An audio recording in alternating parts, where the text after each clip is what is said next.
Thank you for joining the New York Financial Writers Association tonight for a conversation that looks at the persistent inequity in credit and pay and the change makers who have helped narrow the gap. We're delighted to welcome two outstanding New York financial writers and authors to this conversation that we are calling The Long Winding Road to Financial Equality, a Work in Progress, which we've seen in the latest census numbers. Grace Williams, a former Wall Street Journal and Barron's reporter, and Josie Cox, who's also written for the Wall Street Journal and Reuters. They've covered the making and bridging of that financial gap in their respective books: Women, Money, and Power, The Rise and Fall of Economic Equality, and Give Her Credit, The Untold Account of a Woman's Bank That Empowered a Generation. Welcome. I know our members are not only going to want to hear about the material in the books to inform their own market reporting, they also want to hear about how your books came to be, because I know more than a few of our members are thinking about a story inside of them that is burning to be a book. We'll open up the conversation to our members later so that they can all get their questions in. So feel free to also add questions in the chat. Keep yourself on mute until we open up the conversation to questions later. So Josie, I'm going to come to you first. You kick off Women, Money, and Power with a conversation you had with a CEO about the gender pay gap during COVID, and it sent you on this journey. Tell us about that conversation. Yeah, sure. First off, thank you so much for having us, Robin, and everyone at the NYFWA. It's a real joy to be here. So, as you say, my book, Women, Money, Power, that came out last year, it charts the story of women's economic empowerment over the last 100 years. And it was a book that I had been wanting to write for a long time. I started my career as a markets reporter, first in Germany at Reuters, then at the Wall Street Journal in London, then as a freelancer in London and New York. And this story had sort of been bubbling inside me for the best part of the last decade. But it was really this conversation that sort of pulled the trigger on me actually sitting down and starting work on the proposal. And the conversation that you sort of briefly alluded to, Robin, was indeed with a gentleman who is arguably one of the most powerful individuals in corporate America. It was an off-the-record conversation, which we all know means that I will never be able to use his name. But nonetheless, I can tell you a little bit about the content of the conversation. And there really isn't that much to say.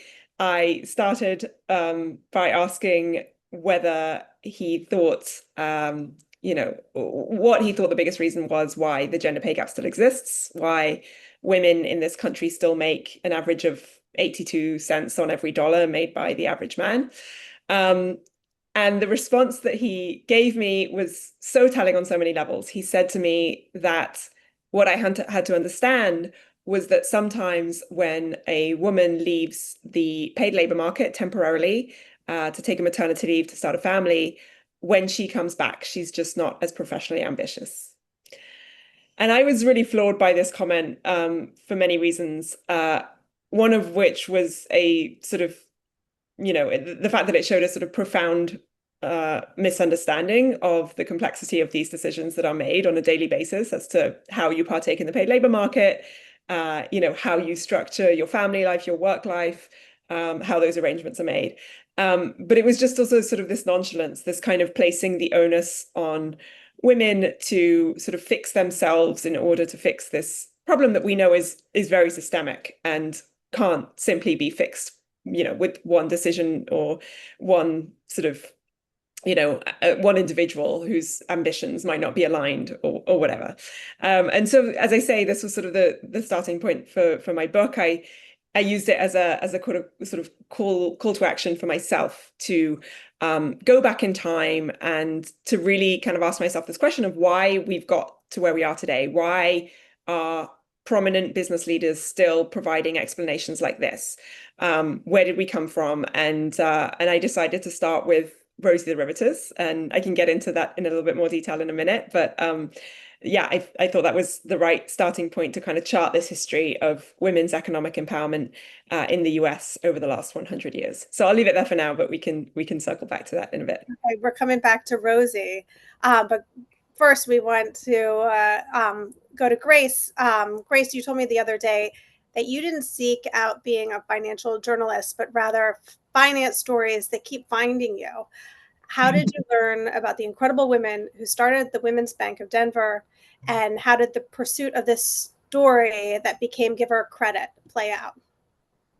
Sure. So, hi, everybody. I will echo Josie's gratitude for being able to come and talk about this in such a great forum. And thank you all for coming and for having us.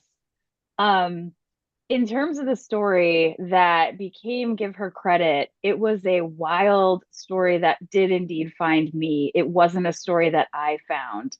Um, I learned about the Women's Bank and the women's banking movement through kind of a friend of a friend and some women who were networking, believe it or not, who had met a couple of these women who started the bank in Denver at, I want to say it was like a Hillary Clinton rally. Um, they were speaking to these elderly women outside of the rally and asked, "Who are you?" And they said, "Oh, we are trying to get women elected into office, and we also ran Women's Bank." And this woman said, "Okay, so what is that?" Asking them. And then they learned about it and said, "Okay, this is definitely a book. This is a great idea for a great book." So it was friend of a friend, word of mouth, looking for a female financial journalist. And my name was thrown into the mix. And I just had a couple conversations, and we ultimately said I would go out to Denver and meet with these women just to see, okay, is this a book, and is this a book that I could actually write?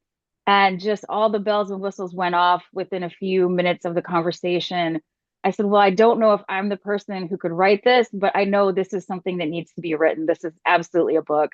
And as luck happenstance, and I guess my talent would have it, I was the chosen one in a nutshell. Right.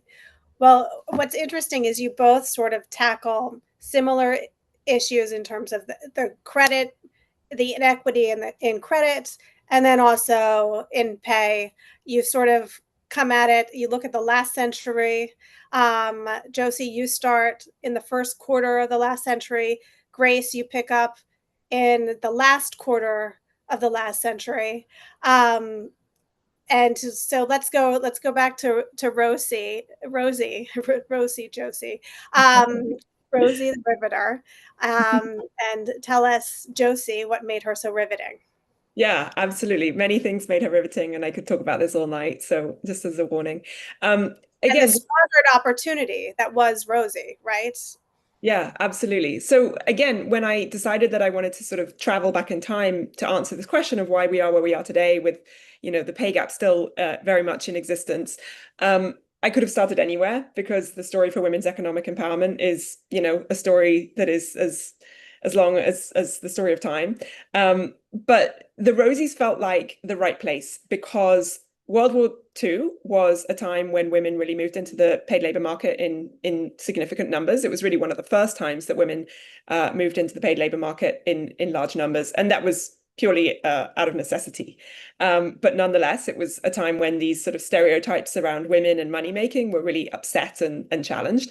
And then the second reason was that as a reporter at heart and someone who's really passionate about doing all that primary research, I knew that some of these women would still be alive.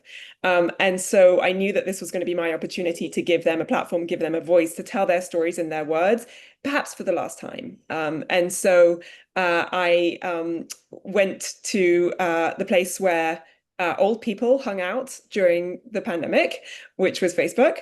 And I meticulously sent out messages and went on all kinds of Facebook groups to try and track down these women who were Rosie the Riveters. And I use that term, I should say, very broadly. I know sometimes it's used to refer to women who actually riveted. I use it to refer to any woman who worked in a male-dominated field making money during the Second World War. But as it happened, I actually did find a woman who riveted. So she was a real, legit Rosie the Riveter. Anna Mae Cryer, who sort of became the central character for my first chapter. She's now almost 100 years old, lives in Pennsylvania, and I spent a lot of socially distanced time in her garden interviewing her, and just finding out about how this time really shaped the collective quest for economic empowerment that so many women endured and experienced. I was really struck by the narrative that she brought to life in terms of both the empowerment and the excitement of working in the paid labor market and upsetting these mores and stereotypes and norms and proving that women could work just as effectively as men in these positions and using these skills. But then also she spoke really vividly and sort of viscerally about the feeling of then at the end of the war being sort of unceremoniously pushed back into the roles that were more accepted for women. So back into the home, back into the role of unpaid caregiver, of child rearer, of kind of housewife, really. And to me, that sort of set the tone for the rest of the book and made me realize that whatever decade you look at in this long journey towards financial equality, you have progress followed by setback. You have this up and down, you have this undulating kind of journey. And that's really where the subtitle of my book, The Rise and Fall of Economic Equality, came from. So Rosie, someone who's very close to my heart, a remarkable legacy, and just such a privilege to be able to tell that story through, their own words. Right, and another woman that you sort of profile and spend, I don't know if you spent time with her, but was Muriel Siebert, who was a New York stock exchange legend. She was one of the first women to have a seat on the stock exchange. That was in 1967. I met her when I was at Bloomberg working in television and events. And I know a number of people on this call and in this organization have covered her over the years. That was 1967. Grace, you came to this story and around, you begin in the 1970s. Why was the first women's bank in Denver? There was actually a real reason why it happened in Denver and why it wasn't a New York story. So the women's banking movement actually did begin on the East Coast, and there was a women's bank that opened in New York, I want to say in maybe 75, 76. The distinction for the Women's Bank of Denver versus other women's banks that opened was that it was nationally chartered, which was a very big deal. It's recognized by Washington, D.C. And also it was the most successful one. So a lot of times there was difficulty when they were setting up to figure out who would the clientele be and what would the rules be.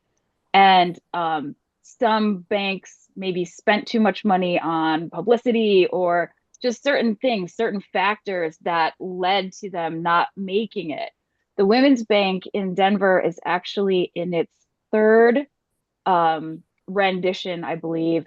And there's still original depositors' money in the third version of the bank. So it's sold a couple times. So that tells you kind of the success of that bank. So that's sort of what makes it distinguished. But, the women's banking movement as a whole was because I think women had money, right? So you had these women who worked, they earned money. They wanted a place to put their money where they would be taken seriously and treated fairly. And some laws came into play in the early 70s. The Equal Credit Opportunity Act was enacted in 1974, and they had 2 years to execute it across the board. But during that time, women who still needed a great bank to put their money in, they weren't feeling taken seriously. Some of the rules were not being implemented. Some of the banks took their time and dragged their heels in taking them seriously. And this is where you had, these successful women who they wanted a place for their money and they wanted a place to get money and to get good credit. So this is where the women's banking movement came from, having money and wanting to just sort of be taken seriously. or needing money and wanting to be taken seriously. But there was also part of the fact that the West had at one point had been under Spanish rule, and so some of the laws and policies in place were more tied to Spain. Is that something that played into it as well? So I wouldn't say it directly played into why the bank was successful in Denver, but I will say you're not wrong overall. It was a much kinder place toward women. If you're looking at the United States as a whole back then, back during its founding. On the East Coast, there were certain rules and laws that were much more into sort of propriety and whatever and whatnot, whereas Spanish rule considered property sacred for women or for whoever held the title. And so women could own their own property. And that was a huge deal because it wasn't the case out East. So you're not wrong. I'd love to hear about some of the women who made this happen, and some of the companies that they were looking to start, and what the reaction was as they were coming to, shopping their ideas with banks and looking to get credit so that they could start a business. Sure. You focus so on Carol Green and yeah. So we open the book with a woman named Mary Eccles. She worked as a silversmith at a shop in Denver, and it was owned by a family that they decided they didn't want to run the business any longer. And they said, if you can get a loan, we will, sell you the business. So what do you do? She's not married, first of all. She has no real collateral except her car to offer her bank. And so she went to see, can I secure a business loan? And I want to say it was a $20,000 loan.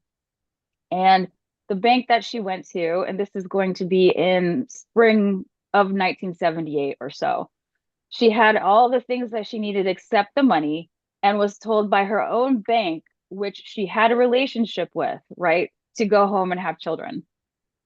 And she obviously went to another bank and said, hey, I was turned down by this one. Any chance you could help me out here? And she was then told she didn't know what she was talking about.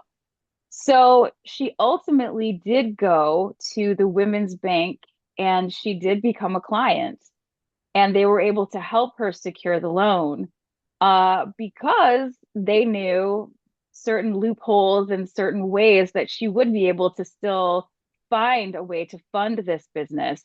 And these loopholes and these ways existed, through the other banks too, but they just weren't willing to help her out. They weren't going to give her this money or help her.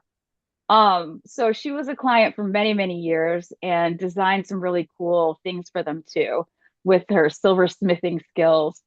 And another woman who the idea for the bank started in her living room, she had the initial meetings in her home, is Carol Green, who Robin mentioned before. Carol Green and her husband built a very successful Weight Watchers franchise, and they were running the Rocky Mountain Territory, which is not just one or two shops. This is a lot of states. It covers a huge region. And they were very successful and wanted to upgrade the family home. So they went to their bank to secure the mortgage for the home they wanted. And the loan officer told them that they weren't going to count Carol's income toward the mortgage, which we all know, if we've ever applied for such a thing, that is going to reduce the rate of money that you get. And it's also going to affect the interest rate and the terms of the mortgage. And the reason behind this was because she could be pregnant at any time. So her job was just a little hobby, essentially, that could be frivolous and fleeting if she needed to go have kids and take care of them. And the funny part and the irony was that she already had kids. She was kind of done.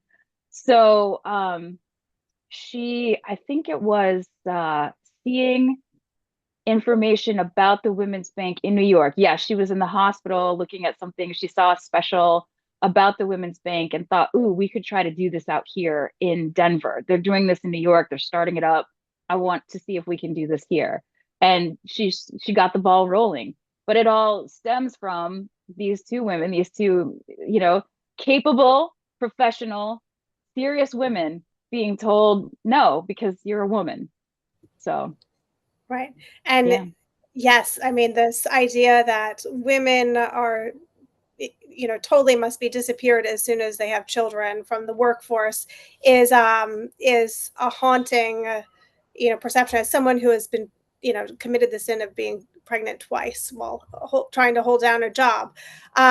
What is it about this moment that forces, that kind of derails a career and your earning potential? And also, Josie, you talk a little bit about, I mean, a lot about Margaret Sanger, who was a birth control advocate, and kind of her work. I'd love to kind of just tackle this and the earning potential that is impacted around this whole idea of, suddenly becoming pregnant, That's such an whether you want important to be or not. Yeah, that's such an important question, Robin. Thank you for asking it. So, what I would say, right first off, is that, when I set out to write this book, I was going to write a narrative history of women's economic empowerment. This was going to be a book about money, right? What I didn't realize was that this book is actually an awful lot about reproductive rights and about access to healthcare, and also about access to abortions and access to those kinds of services. I intentionally spend a lot of time in the book focused on individuals like Margaret Sanger, but also on individuals like Catherine Dexter McCormick, who is barely known. Her name has sort of been lost to history, but she was an extremely important woman in the reproductive rights movement.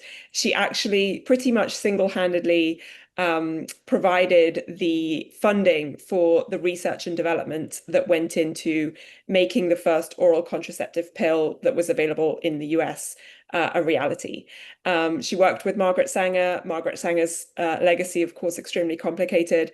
Catherine Dexter McCormick's not so much. She was really motivated by this idea of giving women the opportunity to choose when they wanted to have kids, to really give them the opportunity to separate sex and reproduction.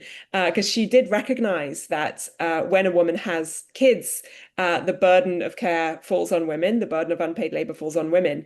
And that, especially at that time, this was sort of the turn of the century, early 1900s, 1920s, that, the unpaid labor associated with raising a family precludes someone from having a career. That was just the reality, and in some cases still is today.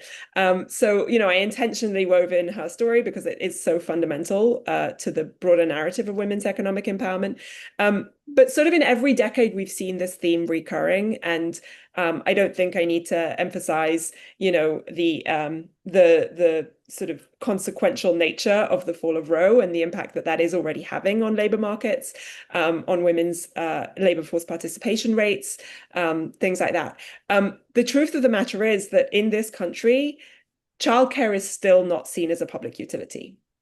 And we're reminded of that whenever we have any kind of economic printout. When we had the Census Bureau data out last week, in which we saw that the gender pay gap had widened for a second consecutive year, unprecedented second consecutive year.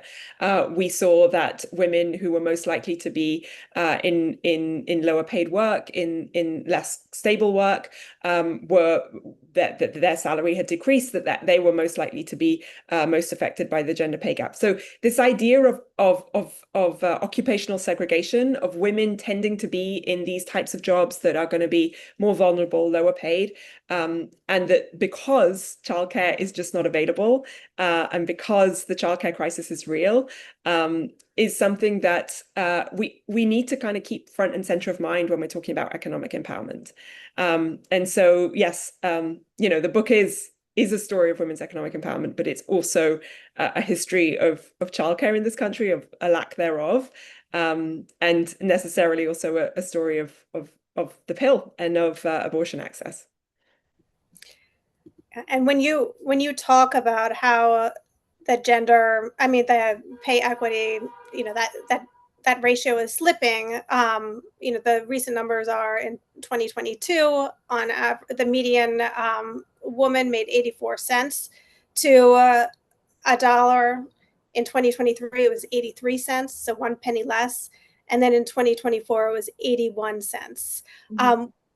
We also are seeing that women, particularly mothers of young children, are leaving the workforce at an alarming rate. Grace, I know that you cover these issues a lot. What do you kind of see as the cause, and kind of what are you finding in your reporting around what's structurally happening in the workforce? I think it's a lot due to stress of having to do more with less. Josie isn't wrong about childcare being a completely necessary utility that isn't being dealt with or recognized. I was surprised when I did research for this book to see, I wanted to see, I'm not really a feminism scholar. I mean, I am now, of course, but at the time I wasn't. I was surprised to see that some of the things that were being fought for, when the second wave movement came along for feminism, equal pay, free, or accessible childcare, or recognition of domestic work that women do, right?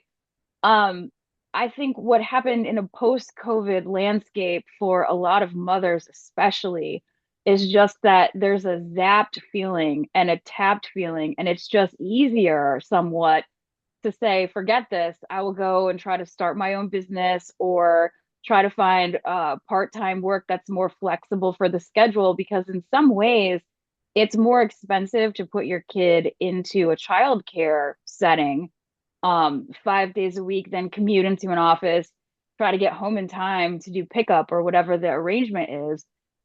It's easier to just stay home somewhat, and it's less of stress.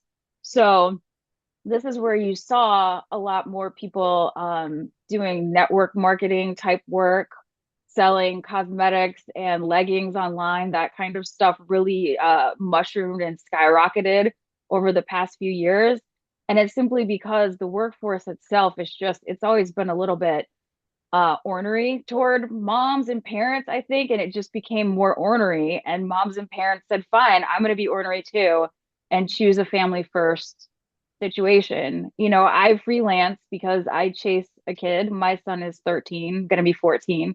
And I was laid off of a job when he was 3. And I just said, there's no way, we had just moved from the city to the suburbs. And I said, I can't go start over in a newsroom somewhere, try to explain to somebody who's younger than me why I have to be home in time for pickup, or we have to go to a specialist because he has some needs. And it was just easier to think, it's going to be a little bit of a hostile workforce, and I'm just going to create my own world and my own workforce where I do my own hours. And I think a lot more women are doing that, and or just part-time work. I've been seeing that a lot too. Right. And we can, yeah, go ahead.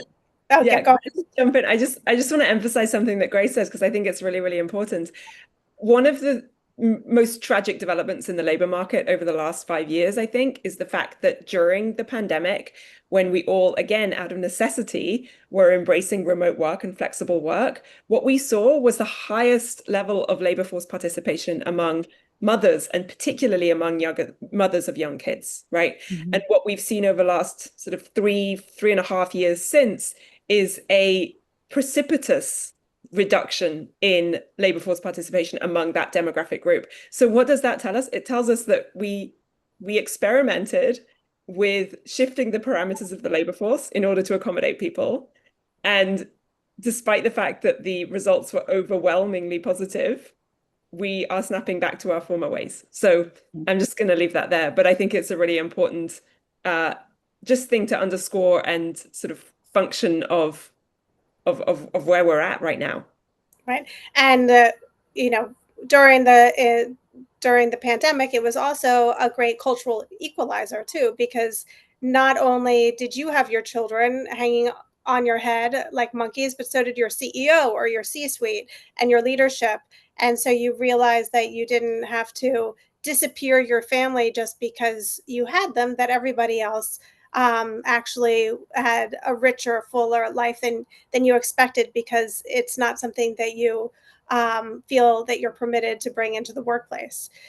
So we can talk about what happens when women have less, But let's also talk about what happens when we give women credit and women have more. And there are, as much as we talk about the widening gap in the pay equity space, there are bands of the workforce where it is tighter and more narrow. Josie, do you want to talk a little bit about that? Who's winning and where is the pay gap narrow? And then Grace, I'd love to hear about the success stories that came out of what happens when you actually do give women the credit that they need to start a business instead of telling them to go home and have more children. Yeah, that's great. I think it's such an important point. Again, Robin, one of the things that I keep reiterating throughout the book is that we have to be careful not to treat women as a monolithic group. When we talk about the gender pay gap, that is a sort of imperfect and sort of crass gauge that really tells us nothing. Nobody is the average. Everybody is an individual. And again, what we saw in the Census Bureau data last week was that women of color, Latinas, other certain demographic groups are particularly being affected by this widening in the gender pay gap. White women, not so much, right? So I think that that's a really important distinction to make. The other thing that sprang to mind just as you were phrasing that question, which women are doing better? Well, old white women who are standing to benefit from this great financial wealth transfer that we've all been reading about. So what we're going to see over the next sort of decade or two is that a lot of women are going to be inheriting wealth. Women outlive men on average in this country and around the world. And so we're going to see this huge wealth transfer of billions, perhaps trillions of dollars into the hands of women really for the first time ever. And I think that it's going to be very telling as to what impact that is going to have on the dynamics in financial markets, on philanthropy, on the sort of public attitudes, the sort of PR of money, as I like to call it. Money always historically having been quite gendered, as I write in the book. So big money, investments, trading, financing, mortgages, things like that, really being the domain of men. But I do wonder whether, as we see this huge wealth transfer materializing, whether that's going to challenge some of those sort of foundational beliefs and stereotypes that we have around money. And Grace, for you, what happens when you give women credit, when credit is due? So credit by itself is only one part of the story. I would say you want to give credit and also an education about what it does, how it works, what it's for, and the understanding, this is under certain terms and interest and all of that. But when you give a person educated, an educated woman credit, if you will, this is where you do get the chance to start your own business, or you do get the chance to buy your home, go back to school, maybe. One of the things that I learned about as I was doing some of the research for a companion article that I did was women who were relying on the credit they had built to get out of bad relationships. Taking that credit card and being able to put down the first, last, and deposit, and then be able to, because it's a lot of money all at once type of a thing.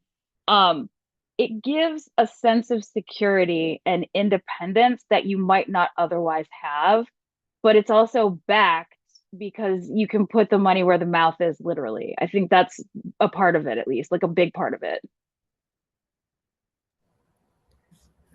Right, and actually, we haven't even mentioned your backdrop, which is this is the site, the site of the Women's Bank when it opened. This is the Equitable Building, at the corner of 17th and Stout Street, I believe it is. I should know this off the top of my head, but yeah, in Denver, Colorado. So the corner suite behind me is where Women's Bank was, where it opened and where it stood for a while before they then moved across the street to a bigger space because they outgrew their initial space. So it's the Equitable Building. Right. So Josie, let's talk about where you are now. I know that you are about to tackle your next book, and I know you don't want to share too much about it because this is a room full of reporters looking for a good story, and you want to get a head start on them. But you are also the founding editor of The Persistent, which, as we have this great massive wealth transfer and we put women in the center of the financial story, you are already doing that with your journalism.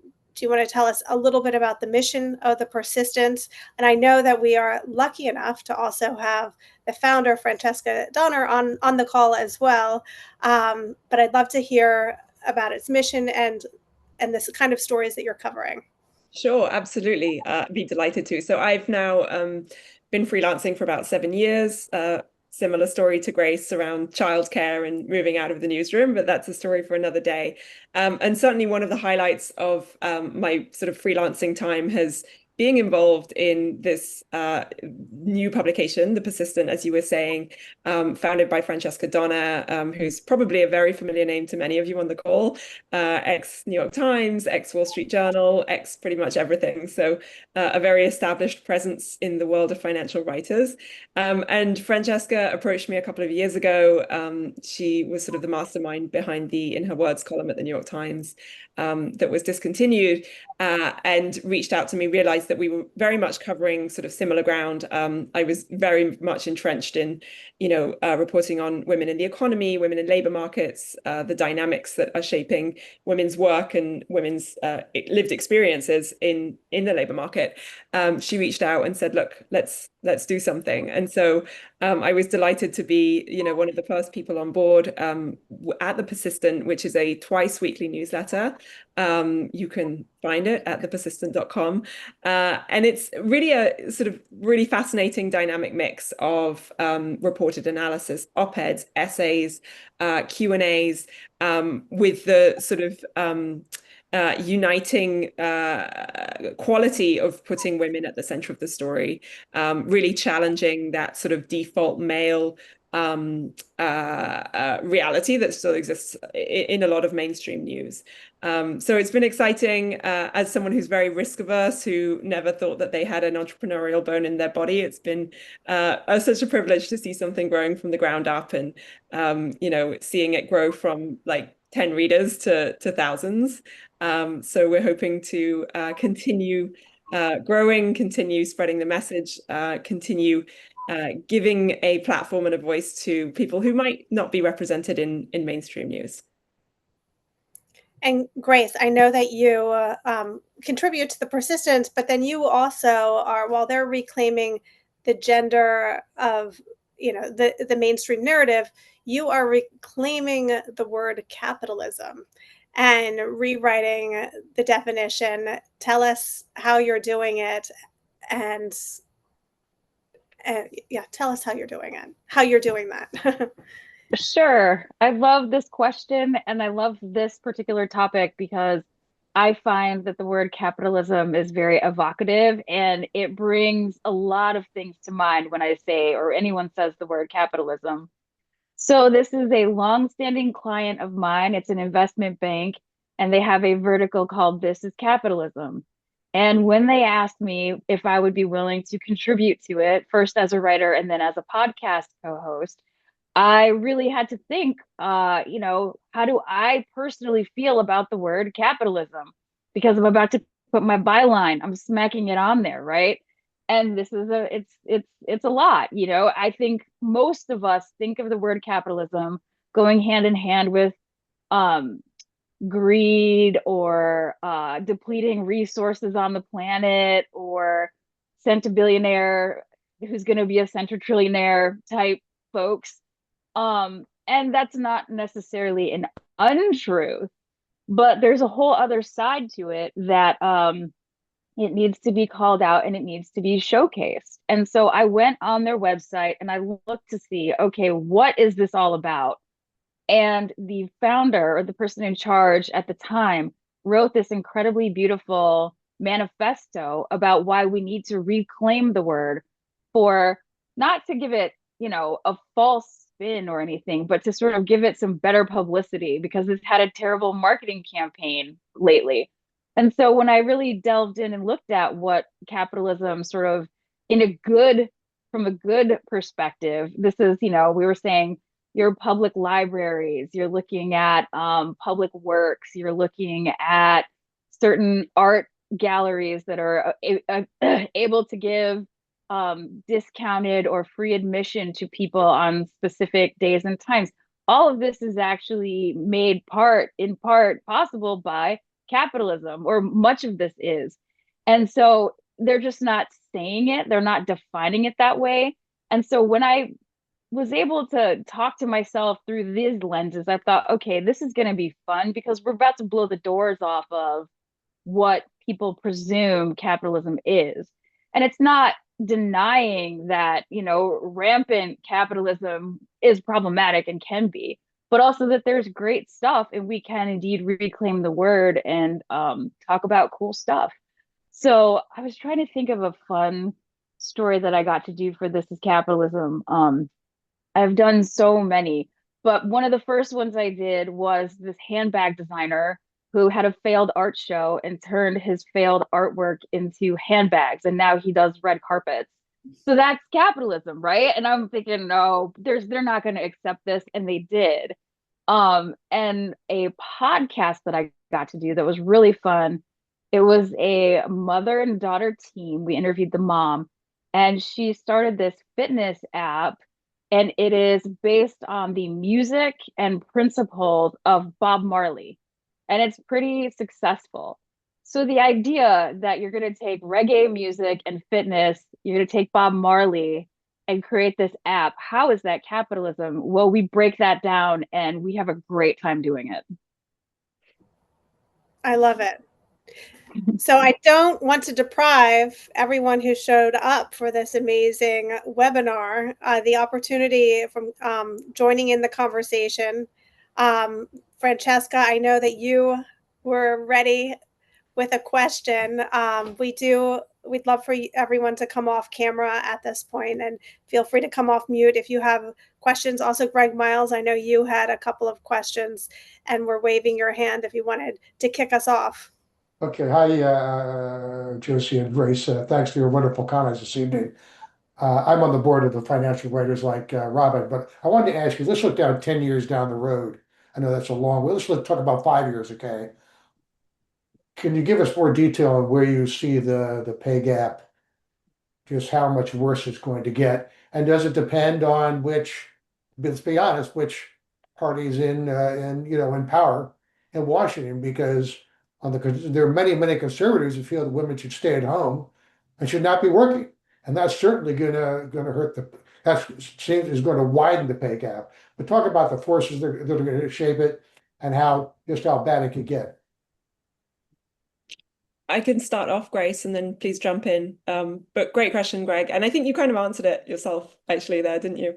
But what I would say is that, from the Census Bureau data that we had out last week, there were really two components that have been driving this widening. One is the fact that so many federal jobs were cut at the beginning or throughout the first part of this year, especially, and those jobs predominantly affected women and women of color. They were sort of administrative jobs that tend to be held by women and women of color because of the occupational segregation, third time lucky, that I was talking about earlier. So that's one element. And then I think the other thing is, what we've been talking about in terms of just this severe kind of profound lack of appreciation of this sort of connection between GDP, productivity, economic growth, collective economic benefit, and childcare. And it's just not there. And I feel like, I don't work for an organization, so I can be a little bit partisan. It's evident that the current administration is so far removed from understanding that reality and that connection and the sort of intricate nature of that connection. I think the Democrats certainly could have done more, but I think that the current Trump administration is really communicating that they believe that childcare and more universal childcare and a stepping up of sort of federal support in that respect would chip away at traditional American values and traditional family values. That is the rhetoric that we're hearing over and over again. And it really concerns me. So my hope is that in the next 5 years, to the sort of, original question that you had, we won't see a huge widening, because my hope is that we get a stepping up from the private sector.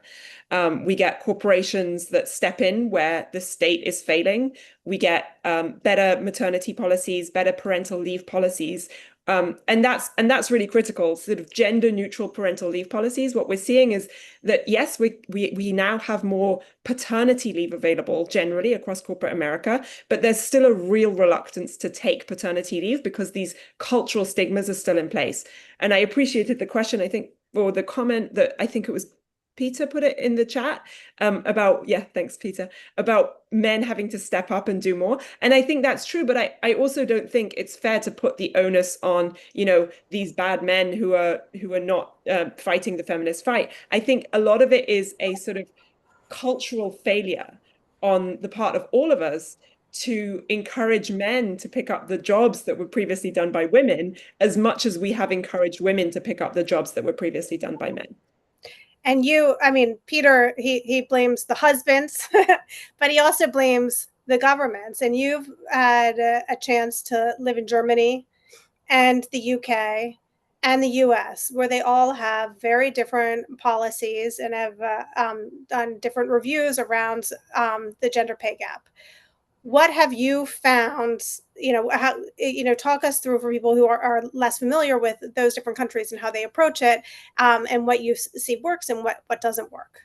Well, I think perhaps the most telling statistic of all is that the US is pretty much the only rich country in the world that doesn't have federally guaranteed parental leave, right? That is absolutely shocking. I think it shows a degree of short-sightedness that is, quite frankly, unfathomable. There is so much data. We've literally had somebody pick up a Nobel Prize, Professor Claudia Goldin, who has spoken to this connection between having childcare, having the labor market support child raising, and how important that is for sort of collective wealth and collective productivity and well-being. So it is really, I'm still baffled by the extent to which the US has been blind to this. I don't think any country has figured out the sort of perfect solution yet. Scandinavia is certainly a leading example. Countries like Sweden, where they do a really, really good job of incentivizing an equal distribution of parental leave between parents, regardless of the parent's gender. I think it's something like 460 days can be split equally between two parents, and it's incentivized so that they're split more equally. And what we see in countries like that, where these progressive policies are in place, is that we have a smaller gender pay gap. There's still a gender pay gap, but it's much smaller. We have a higher women's labor force participation rate, and we also just have higher satisfaction. It's interesting, you can actually delve into this on a really granular level and see things like marriages tend to be more successful in countries where unpaid labor is shared more equitably. For anyone who has any doubt about, what policies might bolster the American family and bolster all of our collective well-being, it is policies that support parents. It's policies that help to share the burden of childcare and to not place the onus on women to essentially do a full-time job, often on top of another full-time job that they're doing in the labor market. Francesca, welcome. We're so glad you're here. Well, I'm so excited to be here. So I'm awfully glad that you raised Claudia Goldin, Josie, because she's been on my mind. I was listening to Melissa Panzer's amazing podcast earlier today. It's called The Work Behind the Work, and I'll put it in the chat so everyone can listen to it as well. It's fantastic. But she was referencing Claudia Goldin a great deal and talking about greedy workplaces and this sort of winner-take-all kind of culture and economy that we have set up. And, I was sort of thinking about it, and, we can sit here and sort of wait for workplaces to realize that actually investing in really good people and teamwork and all of these things are really important, but the short-term thinking never seems to sort of come to fruition. And I just love your thoughts, Josie and Grace, and Robin too. You probably have thoughts as well. But, part of the problem is the data shows one thing, we know what's the right thing, and yet this sort of short-term thinking in workplaces and wanting people to work until all hours and all this kind of thing is really a problem. So I'd love to hear your thoughts on that. I know. I will yield the floor. I feel like I've been gabbing a lot. Grace, maybe you want to start, I'll jump in. Sure. So it's a tough one. It's a tough call. Honestly, I'm so far out of it and have my own workforce going on. But I can speak to sort of younger women in the workplace. I have cousins and I have nieces who are in their early 30s, late 20s, and they're willing to sort of sacrifice, if you will, family and relationships because they value earning money and work over most things at this point. Um, which is that was surprising when I learned that when we would sit and talk about this stuff. They're not sold on the family or the relationship or any of that the way that we were sold. I was born the year Women's Bank opened, so mid to late 40s. They're not sold on this idea that they're going to be able to do and have it all. And so they're really sort of defaulting to working really hard, working those hours, keeping their heads down. But one of the things that has happened that is different is there's so much more salary transparency, which is where that pay gap becomes obvious. And so one of the things that's amazing is people hop. They hop quickly if they don't feel they're being valued, if there's something better coming down the way, if they're in talks, there's not a lot of loyalty. And so they're getting that empowerment one way or the other. Sorry, my dog just started barking. I do think that's a really good point. I think that there are a couple of things that I would add, though. One is that the ability to job hop is a privilege, right? We know that. We know that, the vast majority of people who we're talking about in terms of the Census Bureau data from last week, in terms of the women, and particularly the women of color who are impacted by the federal job cuts, these are not people who can sort of look across the street and see what the consultancy down the road is offering and, resign and take their gardening leave and go on vacation for a few months and then show up somewhere else and earn an extra 20K over what they were previously earning. So I think it's important to note that. I am encouraged by the fact that we are seeing a sort of pushback from maybe a younger generation of workers who are coming into the labor market, that principles are really important, that they want a firm that is culturally aligned, that respects the fact that they want downtime, et cetera, et cetera. There's plenty of research showing that. On the flip side, one thing that struck me today was some new research that came out of King's College in London just this morning on flexible policies. And the UK in 2014 implemented or introduced legislation which gave pretty much all employees the right to request flexible work. Now, the thinking behind that was that if you have the opportunity to work flexibly, you are going to feel more empowered. You're therefore going to feel more engaged. Retention is going to be higher. You're going to be more productive. And guess what? The bottom line is going to look better too, right? Now, that was 11 years ago. So we now have, a good set of data to draw conclusions. And what have we seen? Well, what we've seen is that women are more likely to take advantage of flexible working policies because guess what? They're the ones who are more likely to be doing the unpaid labor. Men basically haven't increased their uptake of flexible working opportunities. And so what we're getting is this bifurcation of the labor market, right?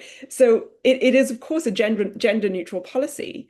But in reality, the people who are taking advantage of it are the ones who were always going to take advantage of it because they tend to be less likely to be the breadwinners, or at least not the individuals in the household who make the bulk of the household income.